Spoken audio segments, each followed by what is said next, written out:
Sir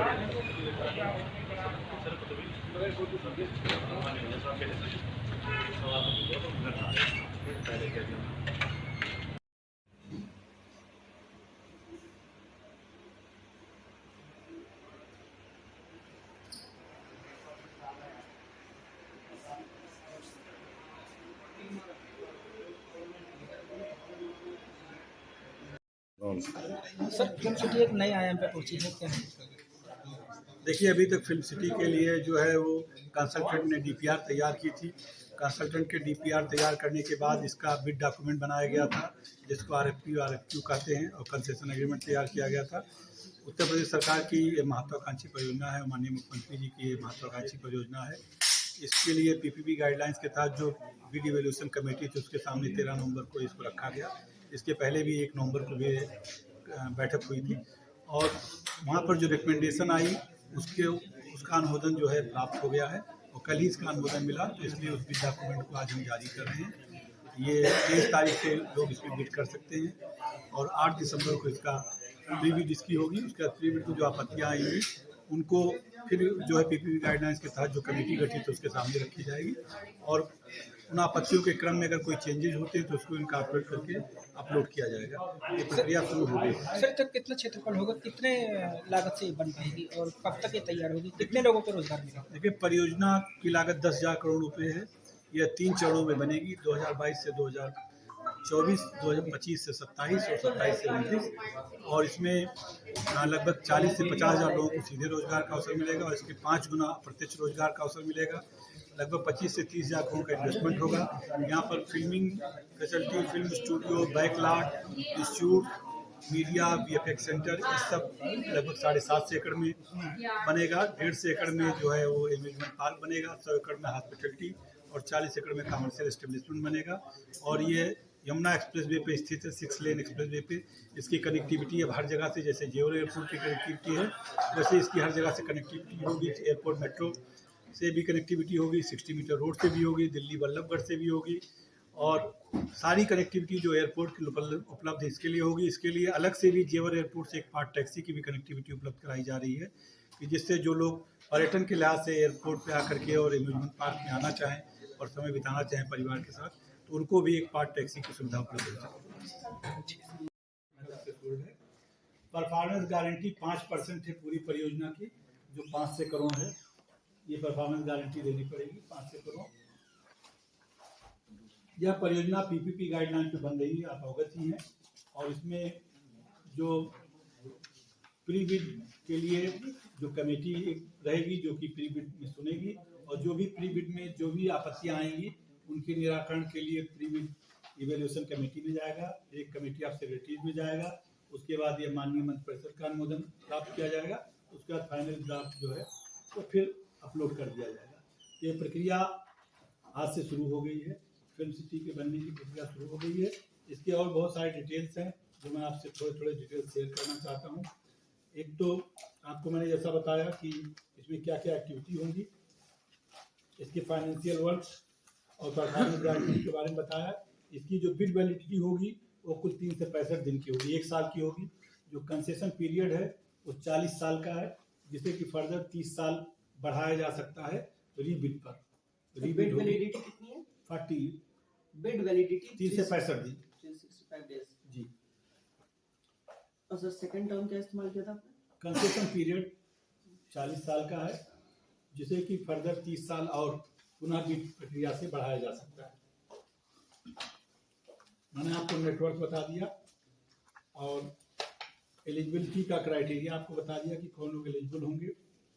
यहाँ पर ये भी आपको बताना जरूरी है कि इस फिल्म के आने से और इस फैसिलिटी के आने से जो वो बना प्रेस कॉन्फ्रेंस के जो है वो बहुत सारी इकोनॉमिक एक्टिविटी होगी, बहुत सारा यहाँ रोजगार जनरेट होगा। 40 से 50,000 लोगों को सीधे रोजगार मिलेगा। 17,000 करोड़ रुपए का इन्वेस्टमेंट आएगा। टूरिज्म को बढ़ावा मिलेगा। कल ही शाम तक अपलोड हो जाएगी, लेकिन 23 से लोगों को विजुअल होगा, 23 से वो अपना बिड ले सकते हैं। वेबसाइट पे। हाँ जी। और 8 दिसंबर को प्री बिड होगी। हाँ, 8 दिसंबर को प्री बिड होगी। सर जो बिड पीरियड आपने बताया 365 दिन, सर वो कब से कंसिडर होगा? 3 से 65 दिन बिड वैलिडिटी है। ये बिड पीरियड तो 60 ग्रोथ भी देगा, खत्म नहीं हो रहा है। माफ नहीं हो रहा, लेकिन 5वें साल से देना शुरू होगा। कोई चीज माफ नहीं की जा रही है, 5वें साल में मिलेगा, मतलब जिससे कि वो बन जाए, उसका रेवेन्यू जनरेट शुरू हो जाए। उसको भी अगर आप कोई इंसेंटिव या स्वीटनर नहीं देंगे तो कोई पैसा अपना शुरू में क्यों लगाएगा।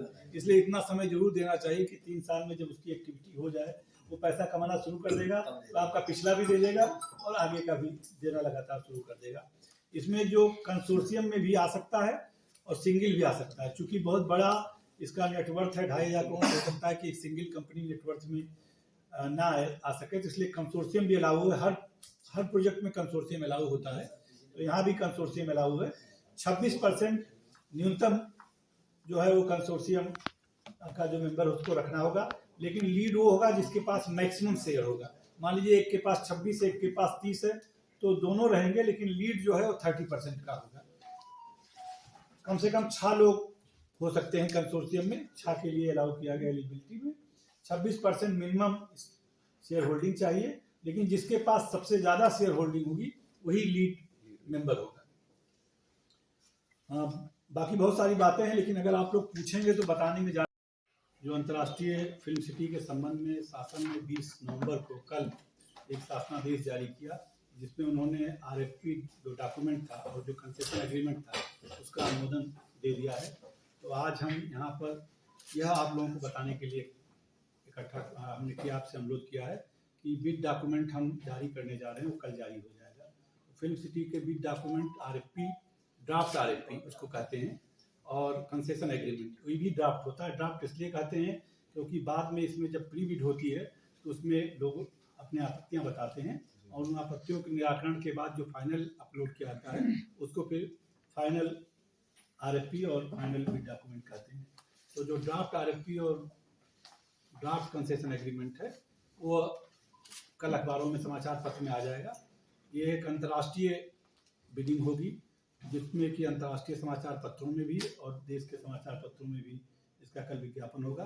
परसों से ये ऑनलाइन अवेलेबल रहेगी, जो कि बिड कोई खरीदना चाहे बिड डॉक्यूमेंट तो खरीद सकता है। और ये उपलब्धता जो है यमुना प्राधिकरण का जो अपना पोर्टल है उस पर उपलब्ध रहेगी। इसके अलावा इसको और कहीं पर भी NIC पर उपलब्ध रहेगा। इसमें आपको, जैसे आप अवगत हैं कि सेक्टर 21 में 1000 एकड़ में फिल्म सिटी प्रस्तावित जो है बनने जा रही है। इसमें करीब 7 से 40 एकड़ में फिल्म फैसिलिटी रहेगी, 40 एकड़ में फिल्म संस्थान रहेंगे, 120 एकड़ में एम्यूजमेंट पार्क रहेगा। इसके अलावा लगभग 100 एकड़ में जो हॉस्पिटलिटी, विलाज और कमर्शियल डेवलपमेंट किए जाएंगे। इस प्रकार कुल 1000 एकड़ में सेक्टर 21 में यमुना एक्सप्रेसवे का जो 6 लेन एक्सप्रेसवे है उस पर ही ये अवस्थित है, और जेवर एयरपोर्ट जो प्रस्तावित है उससे केवल 4 किलोमीटर दूरी पर है। इस फिल्म सिटी को के संबंध में जो बिड हो रही है उस बिड की जो खास बातें हैं वो सब हम आपको दे रहे हैं कि उसमें क्या प्रोजेक्शंस हैं। इसके 3 चरणों में बनेगा। 2022 से 2024 पहला चरण है, 2025 से 2027 दूसरा चरण है, और 2027 से 2029 तीसरा चरण है। 2029 में पूरी तरह से तैयार हो जाएगी, लेकिन जो मेजर जो वर्क है, काम फिल्म से रिलेटेड जो है, फिल्मिंग इंस्टीट्यूट का, फिल्म स्टूडियो का, फिल्म एक्टिविटीज़ का, ये सभी पहले चरण में ही कवर हो रहे हैं। अम्यूजमेंट पार्क भी पहले चरण में कवर हो रहा है। इस ये जो बिडिंग होगी, इसकी जो प्रोजेक्ट ये जो है उसका साइज 10,000 करोड़ रुपए का प्रोजेक्ट साइज है। कुल लागत है 10,000 करोड़ है, और इसमें 2,500 करोड़ जिसकी नेटवर्थ होगी, फाइनेंशियल वर्थ होगी, वह इसमें भाग ले पाएगा। इसके लिए वही भाग ले पाएगा जो फिल्म या फिल्म से जुड़ी हुई एक्टिविटी में इन्वॉल्व हो। इसके 2 एक्टिविटी के लिए जो अलाउ किया गया है, अनुमान्यता जो दी गई है कि कौन इसमें एलिजिबल होगा, उसमें 2 मेजर कैटेगरी हैं। फिल्म की एक कोर कैटेगरी है जो फिल्म प्रोडक्शन करते हैं या फिल्म बनाते हैं, और दूसरी फिल्म से जुड़ी हुई और चीज़ें जैसे OTT प्लेटफॉर्म है, या जैसे अब आपके ज़माने में आप अमेजॉन है, नेटफ्लिक्स है, हॉटस्टार है, डिज्नीलैंड है, तो जो उसके प्रोडक्शन में जुड़े हैं ऐसे लोग, तथा मीडिया के जो अन्य काम कर रहे हैं जैसे मिक्सिंग क्यों VFX वगैरह भी अलाउ किया है, VFX अलाउ किया है। तो इस तरह के सारे लोग जो कि इस तरह के प्रोडक्शन में, लेकिन फिल्म से ही रिलेटेड प्रोडक्शन में जुड़े हैं, केवल वही एलिजिबल होंगे और उनकी नेटवर्थ और फाइनेंशियल 2,500 करोड़ होनी चाहिए। टेक्निकल थ्रेशोल्ड 1,500 करोड़ है। एयरपोर्ट से यहाँ पार्ट टैक्सी यहाँ तक आएगी कि अगर जेवर एयरपोर्ट में कोई ले ओवर है 3 से ज़्यादा घंटे का, 4 घंटे का, 5 घंटे का, तो जो लोग अम्यूजमेंट पार्क आना चाहें वो पार्ट टैक्सी का उपयोग करके फिल्म सिटी में आकर के अम्यूजमेंट पार्क में विजिट कर सकते हैं और फिर वापस जाके अपनी फ्लाइट पकड़ सकते हैं। यहाँ पर जो इसकी लोकेशन है वो हम आपको दे रहे हैं पूरा। जो यहाँ product, filming facility, film school, film production, media industry, theme park, hotel, retail, जैसा मैंने बताया, तो इंटरटेनमेंट और मीडिया दोनों है। इसीलिए कई बार इसको इंफोटेनमेंट भी कहते हैं। इस तरह की फिल्म सिटी बनेगी। फिल्म सिटी के लिए नया नाम इस्तेमाल होता है कि फिल्म सिटी, और इंटरटेनमेंट के साथ साथ मीडिया रिलेटेड भी सारी एक्टिविटीज होगी। या यहाँ पर जो बिडिंग होगी वो एनुअल प्रीमियम पे होगी और एनुअल प्रीमियम जो हाईएस्ट देगा उसको बिड जाएगी और उसमें हर साल 5 साल की वृद्धि भी होगी और रेवेन्यू शेयर भी इसमें कंपोनेंट रहेगा। इसलिए इसको हाइब्रिड मॉडल कहते हैं। अगर रेवेन्यू शेयर ज़्यादा रहेगा तो रेवेन्यू शेयर देगा, अगर एनुअल प्रीमियम ज़्यादा रहेगा तो एनुअल प्रीमियम देगा। तो अगर कल को इसमें कोई ज़्यादा रेवेन्यू जनरेट होता है तो भी जो है वो सरकार को और प्राधिकरण को उसका मिलेगा। ऐसा नहीं रहेगा कि उसमें फिर शेयर करना पड़ेगा जो ज़्यादा हो। अगर रेवेन्यू शेयर ज़्यादा हो तो और फिक्स प्रीमियम हो तो जो भी ज़्यादा होगा वो हमको मिलेगा। इसमें मोरेटोरियम 4 साल का मोरेटोरियम है। 4 साल तक भुगतान नहीं देना होगा, लेकिन 5% हर साल बढ़ जाएगा। बिडर को 4 साल तक पैसे मोरेटोरियम रहेगा। रेवेन्यू देना बाद में 4 साल के बाद शुरू से पहले साल से ही देना पड़ेगा, लेकिन शुरू के 4 साल में नहीं देना पड़ेगा। सर जैसे किसी ने ले लिया और उसने सपोज मानो 100 की बिल डाली, ये दी जाती है। ये कि ये नॉर्मल प्रोसीजर है, सब जगह दी जाती है, इसमें कोई ऐसी चीज़ नहीं है। सेम चीज़ जो है जेवर एयरपोर्ट के लिए भी 3 से 65 दिन की वैलिडिटी थी, वही सिद्धांत है। 60 दिन की इसकी बिड अवधि है, लेकिन वो प्री बिड में अगर कोई हम चेंजेस करेंगे या प्री बिड में कोई बातें आएंगी जिनको की कंसीडर करेगी राज्य सरकार, तो उसके लिए फिर एक्स्ट्रा टाइम 15 दिन सर आरएफक्यू कम आरएफपी डॉक्यूमेंट्स क्या होते हैं? Request for proposal. सर इसमें अगर चेंजेस कई बार होता है, इसलिए वैलिडिटी दी जाती है कि कई बार कोई कोर्ट चला गया, कहीं कोई टेक्निकल